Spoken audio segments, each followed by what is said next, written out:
गांव के बिल्कुल किनारे घने पीपल और बबूल के पेड़ों के बीच एक पुराना कब्रिस्तान था। दिन में भी वहां अजीब सी ठंडक महसूस होती थी, जैसे हवा में किसी अनदेखी चीज की सांस खुली हो।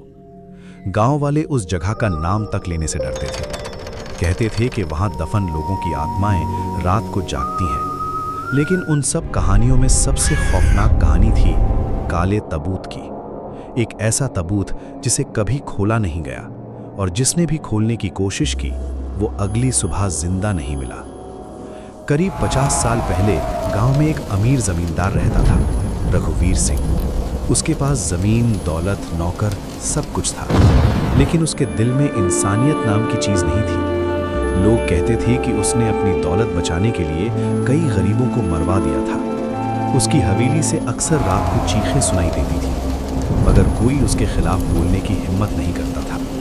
फिर एक रात अचानक उसकी मौत हो गई। मौत इतनी रहस्यमयी थी कि उसके शरीर पर न कोई घाव था न बीमारी, बस उसकी आंखें पूरी खुली थीं और चेहरे पर ऐसा डर था जैसे मरने से पहले उसने खुद मौत को सामने खड़ा देखा हो। जब गांव वालों ने उसे दफनाने की तैयारी की, तभी एक बूढ़ा फकीर वहां आया। उसने जमींदार की लाश देखते ही कहा, इसे जमीन में मत दफनाना, ये मर कर भी चैन से नहीं रहेगा। लेकिन गांव वाले हंस पड़े, उन्हें लगा बूढ़ा पागल है। तब फकीर ने अपनी कांपती आवाज में कहा, अगर इसे साधारण कब्र में दफनाया तो ये लौट आएगा। उसकी बात सुनकर कुछ लोग डर गए। आखिरकार गांव के लोहार से एक भारी काला तबूत बनवाया गया। तबूत इतना मजबूत था कि उसे खोलने के लिए 4 ताले लगाए गए। उसी रात तेज आंधी और बारिश के बीच रघुवीर सिंह को उस काले तबूत में बंद करके कब्रिस्तान में दफना दिया गया। उस दिन के बाद गांव में अजीब घटनाएं शुरू हो गई। रात को लोगों को घोड़ों की आवाज सुनाई देती, जबकि गांव में कोई घोड़ा नहीं था। कई लोगों ने दावा किया कि उन्होंने कब्रिस्तान के पास एक लंबा आदमी देखा है, जिसने सफेद कपड़े पहने होते थे और उसकी आंखें पूरी काली थीं। लेकिन सबसे डरावनी बात यह थी कि हर अमावस्या की रात उस काले तबूत के अंदर से ठक ठक ठक की आवाज आती थी, जैसे कोई अंदर से बाहर निकलने की कोशिश कर रहा हो। पहल पहल लोगों ने इन बातों को अफवाह समझा, लेकिन फिर गांव के चौकीदार रामलाल के साथ वो हुआ जिसने पूरे गांव की नींद छीन ली। रामलाल एक रात शराब पीकर कब्रिस्तान के पास से गुजर रहा था। उसने दोस्तों से शर्त लगाई थी कि वो काले तबूत वाली कब्र पर जाकर बीड़ी पीकर आएगा। रात के करीब 12 बजे वो हंसते हुए वहां पहुंचा।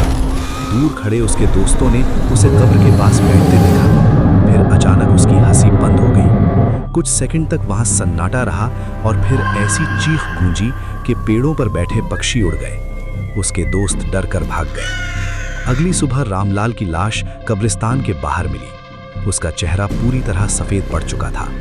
आंखें बाहर निकली हुई थीं और उसके दोनों हाथ ऐसे मुड़े हुए थे जैसे मरने से पहले वो किसी चीज से खुद को बचाने की कोशिश कर रहा हो।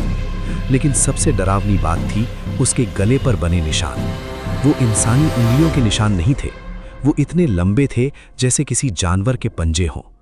उस घटना के बाद गांव में शाम ढलते ही दरवाजे बंद होने लगे। बच्चे बाहर खेलना छोड़ चुके थे। औरतें हर रात भगवान से प्रार्थना करती कि सुबह सुरक्षित देख सकें। मगर डर यहीं खत्म नहीं हुआ। कुछ दिनों बाद गांव का लोहार जिसने वो तबूत बनाया था, अचानक पागल हो गया।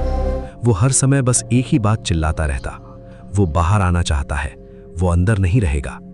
लोग कहते थे कि उसने एक रात अपनी दुकान में किसी को देखा था, किसी लंबे आदमी को जिसकी आंखें पूरी काली थीं। धीरे धीरे गांव में मौतों का सिलसिला शुरू हो गया। हर मौत के बाद लोगों को एक ही चीज दिखाई देती, मृत इंसान के घर के बाहर मिट्टी में बने लंबे लंबे घसीटने के निशान, जैसे कोई भारी चीज रात में वहां तक आई हो।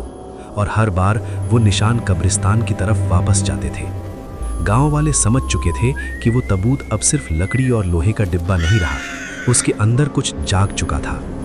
गांव के मंदिर के पुजारी हरिदास ने फैसला किया कि अब सच जानना जरूरी है। अमावस्या की रात वो 4 लोगों को लेकर कब्रिस्तान पहुंचे। उनके हाथों में मशालें थीं और मंत्रों की आवाज हवा में गूंज रही थी। लेकिन जैसे जैसे वो कब्र के पास पहुंचे, हवा और ठंडी होती गई।